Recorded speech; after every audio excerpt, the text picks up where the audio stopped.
2023. Este es un espacio para conocer de cerca a nuestros candidatos a la presidencia. Esta noche nos acompaña la abogada Luisa González por el partido político de Revolución Ciudadana. RC5, Revolución Ciudadana. Bienvenida, ¿cómo está? Muchas gracias, Katy. Muy feliz de estar en mi provincia, de estar en Manabí, de estar con mi gente. Muy contenta de estar aquí. Y el recibimiento que ha sido muy caluroso en mi tierra, en Manabí. Muy bien, por el tiempo que tenemos de entrevista vamos a ser muy puntuales con las preguntas y de igual manera esperamos las respuestas concretas. Para iniciar, abogada, todos tenemos en esta propuesta política varias ideas para aportar con el país, pero ¿cuál es el eje principal en el que se van a enfocar en caso de llegar a la presidencia? Nosotros hemos hablado de tres ejes fundamentales, que es la seguridad, el empleo y lo que es el bienestar. Todo esto lo llamamos el resurgir de la patria, la seguridad. En este momento nadie está exento de salir a la calle y que su vida sea cegada. De por sí las cifras así lo dicen, cerca de un 20% se registra o de 20 homicidios por cada 100.000 habitantes. Ustedes al llegar al poder, ¿este porcentaje creen que podrían disminuirlo? ¿Cuáles han sido los estudios previos ante esta problemática? Miren, a nosotros nos tomó 10 años convertir a Ecuador en el segundo país más seguro de Latinoamérica, el más seguro. Pero hicimos cambios, ¿como cuáles? Como los que vamos así a empezar a hacer con la Revolución Ciudadana. Vamos a devolverle a la Policía Nacional el equipamiento, la dignidad. No tienen armas. Del presupuesto de inversión asignado en el 2022, la Policía Nacional, ¿sabe cuánto utilizó? 0%. Y de todo el sector de seguridad, del presupuesto que se les asignó, utilizaron apenas el 31%, es decir, había el dinero, pero no había la capacidad para utilizarlo. Como Revolución Ciudadana, como Luisa González, voy a ejecutar el presupuesto en invertir en el equipamiento, en la dotación, en rehabilitar el parque automotor para que salgan a hacer el patrullaje, pero también que tengan armas, que haya el presupuesto para la gasolina, que haya el presupuesto incluso para que puedan dormir o alimentarse en las diferentes ciudades. Actualmente se está pidiendo a las alcaldías, a las prefecturas, que hagan el aporte. Nosotros vamos a devolverle la seguridad a la ciudadanía, empezando por la Policía Nacional, fortaleciendo a la policía, pero también el trabajo coordinado. Teníamos algo que se llamaban ministerios coordinadores, donde trabajaban en conjunto todo el sector de seguridad.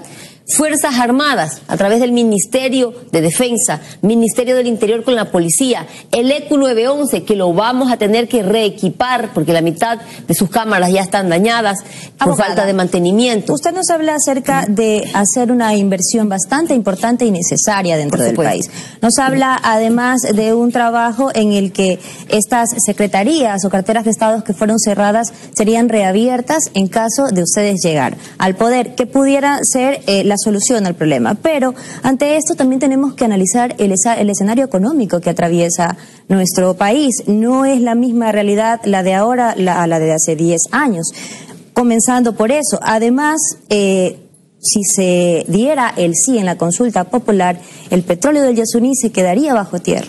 Entonces, estos recursos que no solamente deberían ser enfocados a seguridad, sino también a salud, educación, ¿cómo serían, cómo pudiéramos financiar este gasto público? Katy, yo le estoy hablando de 200 millones de dólares, 200 millones de dólares que fueron entregados al sector de la seguridad y que no fueron utilizados, que apenas un 31% fue utilizado.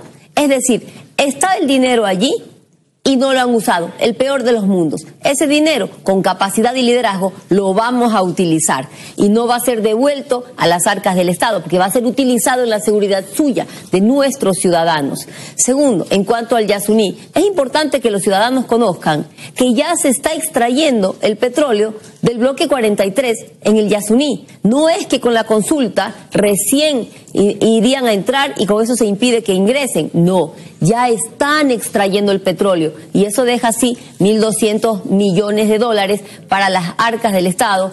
¿Para qué? Para salud, para medicinas, para becas, para educación para nuestros hijos, para el equipamiento de la policía y que nos den seguridad y no estar en esta situación en la que estamos de abandono absoluto. Ahora bien, hubiera sido bueno que quienes propusieron esa agenda de dejar el petróleo en el subsuelo también hubieran propuesto cuál es la alternativa para compensar esos recursos.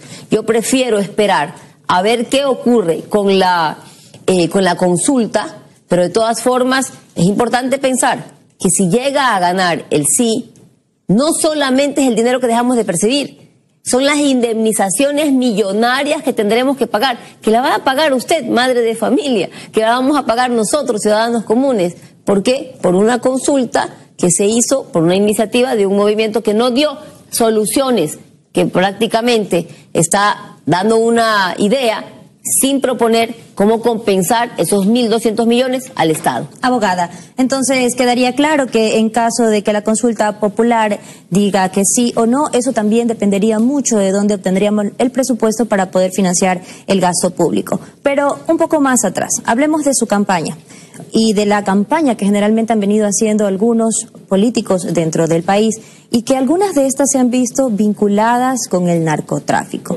¿Ustedes de dónde están financiando la campaña y también cómo ven esta vinculación que tienen algunos partidos políticos precisamente con el narcotráfico? Bueno, los partidos políticos que tengan algún tipo de vinculación con el narcotráfico, que respondan los que tienen vinculación con el narcotráfico. Y vamos a comenzar.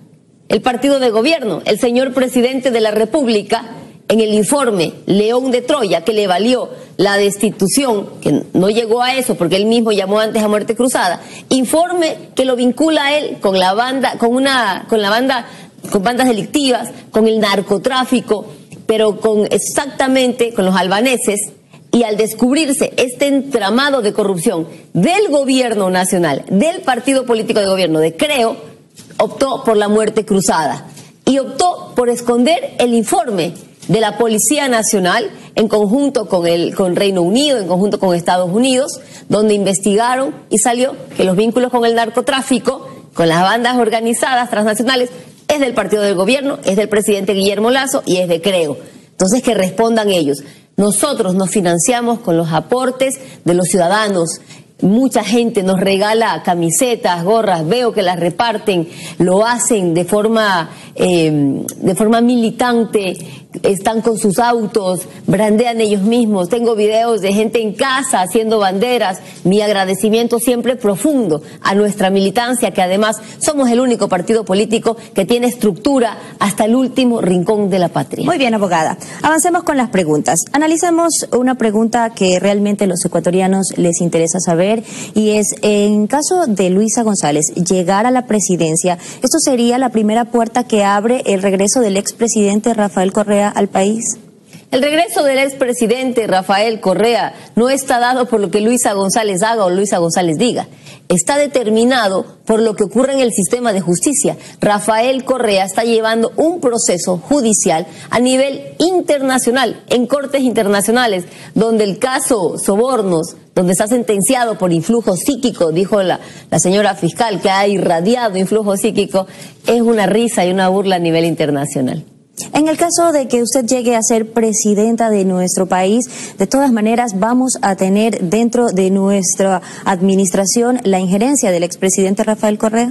He dicho claramente, he sido totalmente clara desde la primera entrevista que di, dije que Rafael Correa va a ser mi principal asesor. Los presidentes en el mundo entero tenemos varios asesores. Rafael Correa asesora a otros gobiernos. ¿Qué mejor que tener al mejor presidente de la historia como asesor de la presidenta de la República, Luisa González? Ahora, él no me había aceptado, yo lo había dicho, pero él no había aceptado. Hay un podcast que va a salir pronto, que allí, dentro de las entrevistas, las preguntas que él me hace, al final yo le digo, yo le voy a hacer ahora una pregunta, ¿acepta usted o no ser mi asesor? Y les dejo con la inquietud. Muy bien, abogada, efectivamente usted busca la asesoría del ex presidente Rafael Correa, pero hay algunos proyectos dentro de la administración que quedaron inconclusos. Uno de ellos es la refinería del Pacífico y todas estas hectáreas que están en el Aromo. ¿Cuál es el proyecto que tiene esta nueva administración para ejecutar en este sitio? Mire, en el año 2017 el ex ministro Pablo Campana, ministro de Lenín Moreno, dijo públicamente en Teleamazonas, quien guste busque la entrevista, dijo públicamente Pablo Campana que existía cerca de 9 interesados a nivel mundial en invertir en la refinería del Pacífico. Ordenaron parar el proyecto de la refinería del Pacífico, tan importante para los ecuatorianos y una obra que tiene que hacerse aquí, en Manabí. La ordenaron parar por odio. ¿A quién? Por odio a Rafael Correa Delgado. Esa obra, la refinería del Pacífico, la vamos a retomar. Luisa González se compromete, primero, con mi país y segundo, con mi provincia. Esa es una obra manabita que la vamos a retomar, que vamos a buscar esos inversionistas. Nadie ha dicho que Ecuador no necesita una refinería. Todos han coincidido en que Ecuador necesita la refinería. Y esa refinería no puede ser hecha en otro sitio, sino en esta tierra, en Manabí. Hay otra pregunta que preocupa a la ciudadanía. Esta ha sido una recopilación de varias de las encuestas o dudas que tienen nuestros ciudadanos y televidentes, y una de ellas es que hay una discusión con esta intención de que los políticos se perennisen en el poder. ¿Buscan reformar ustedes la Constitución para reelegirse indefinidamente? ¿Qué significa perennizarse en el poder? Yo no entiendo a qué se refieren cuando dicen en los años, quedarse por mucho tiempo en el poder. ¿De qué se trata la democracia? La democracia se trata de que usted elija a quien se siente que lo ha representado, a quien usted sabe que ha hecho bien su trabajo. Eso es la democracia.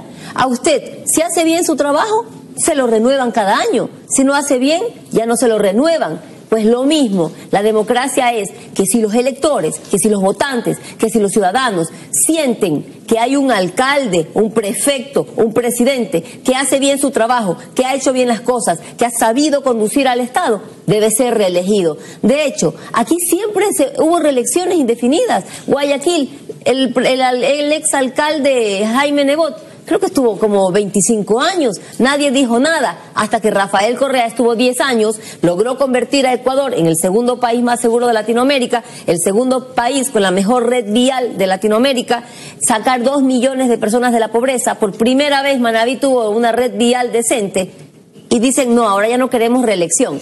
Por favor, es una doble moral. Usted ha mencionado algunos puntos positivos de la administración de Rafael Correa, y ya que lo mencionamos, me gustaría traer a colación, en su cuenta de Twitter, el expresidente escribió textualmente lo siguiente.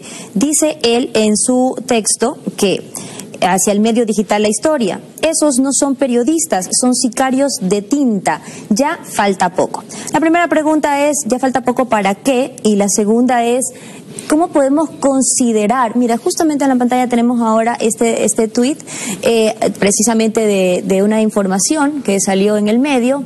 Y bueno, él nos dice, no, ya falta poco. Los corruptos siempre fueron ellos. Hay siempre o ha habido por mucho tiempo el tema de la limitación a la expresión de la ciudadanía y sobre todo de los medios de comunicación, que han tenido esta limitante por parte del presidente Rafael Correa. En su administración, ¿usted cómo va a tratar de vincular estas relaciones que se han mantenido con los medios de comunicación e incluso el sentir que esta libertad de expresión está mermada? Katy, ¿cuándo ha habido impedimento para la libertad de expresión? Han publicado lo que han querido, nos han insultado lo que quisieron. Y sin embargo decían, no hay libertad de expresión. Tanto había libertad de expresión, queridos ciudadanos, que publicaban que no había libertad de expresión. Cuando no existe libertad de expresión, no puedes publicar que no existe, pues. Existió siempre libertad de expresión. Y me ratifico, sicarios de tinta, como lo dijo el presidente. No solamente eso, yo les diría traficantes de información también. No a todos los periodistas, a ciertos pseudos periodistas que se escudan atrás de un teléfono, atrás de un medio, atrás de un micrófono, para insultar, para difamar, para acabar con la honra, sin una sola prueba. Yo he sido víctima de un acoso brutal por quienes se dicen periodistas, por ser mujer, por ser candidata a la presidencia de la República, por ser manabita, por ser madre soltera. He sido víctima chonera de violencia. Y eso no se pueden llamar periodistas, y lo replican. Y voy a ser precisa, el señor Andrés López se dice periodista y me hace un ataque brutal por ser mujer, pero no miran mis capacidades, no miran mi formación, no miran mi temple como mujer, como manabita, como chonera, para estar hoy día aquí y decir a los ciudadanos que Luisa González, como candidata a la presidencia de la República, tiene la capacidad de sacar adelante este país, sino que hacen un ataque. Usted me va a decir que ese no es un sicario de tinta cuando intenta destrozar mi honra y mi honor y el de mi familia. Abogada, hay casos y casos y definitivamente... Por eso mismo, no son todos. La prensa todavía tiene esa expectativa de lo que pueda pasar si usted llegase a ser presidenta de la República. Para terminar este espacio de entrevistas, agradecerle y pues preguntarle, con esto cerramos, ¿por qué el Ecuador debería votar por Luisa González? Muchas gracias. Y sí, no todos los periodistas, son ciertos pseudos periodistas, sicarios de tinta, que matan el honor y la honra de la gente sin mirar que atrás hay un ser humano y hay una familia. ¿Por qué Luisa González? Porque dentro de los 8 candidatos a la presidencia de la República, la única persona que tiene experiencia en el manejo del sector público, conocimiento de las necesidades del territorio, de las necesidades de las madres, de los padres, de los niños, de los jóvenes y de cómo transformar la salud, la educación, el empleo, la seguridad de la patria, es Luisa González. No estamos para gente experimentada. Nosotros ya demostramos, Luisa González, como secretaria de la Administración Pública, demostré que sé cómo conducir el Estado y lo voy a volver a hacer para sacar adelante a mi patria. El 20 de agosto, todito 5. Muchísimas gracias, abogada. Amigos televidentes, con nosotros...